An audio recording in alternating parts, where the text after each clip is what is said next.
عيدا نقول دولان كدولان بانكونا عاول قبل أبو maamulka waqooyi bari Soomaaliya ayaa maanta ciidamo fara badan waxa uu ku soo bandhigay magaalada Laascaanood ee xarunta maamulka waqooyi bari Soomaaliya kadib xalay uu hadal u jeediyay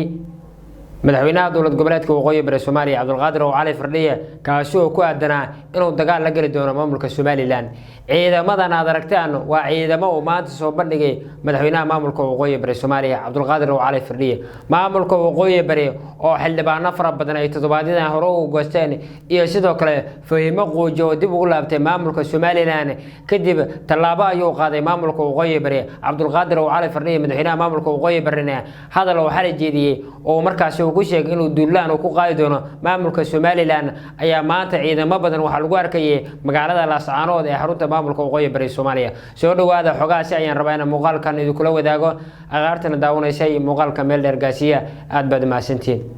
haddii aynu ku bilaawno magaalada Laascaanood ee xarunta maamulka waqooyi bari Soomaaliya maanta waxa lagu arkayay ciidamo fara badan kuwaas oo wata gaadiidka gaashaaman ee dagaalka iyadoo markaasi dhawaan maalmahanba ay soo jiitamaysay in markaasi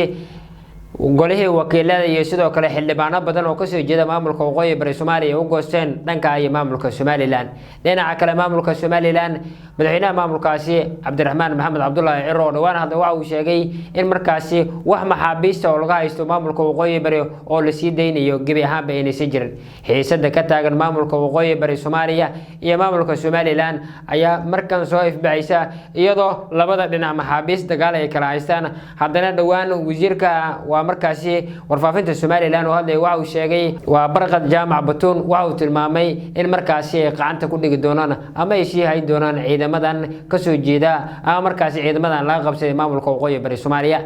xiisada u dhaxaysa maamulka waqooyi bari iyo sidoo kale maamulka Somaliland ayaa markan soo ifbacaysa iyadoo golo wakiilo fara badan oo ka soo jeeda maamulka waqooyi bari Soomaaliya ee u goosteen dhanka iyo maamulka Somaliland lama oga halka xiisadu ay ku dambeyn doonto balse Cabdulqaadir Cali Firdhiye oo dhawaan hadlay waxa uu tilmaamay in markaasi gacan adag ay ku qaban doonaan ciidamada ka soo jeeda maamulka Somaliland iyo si kale iyo markaasi cid kasta oo carqaladeynaysa maamulka waqooyi bari Soomaaliya waxa uu tilmaamay in ciidamadan ay yihiin ciidamo difaac iyadoo markaasi xalay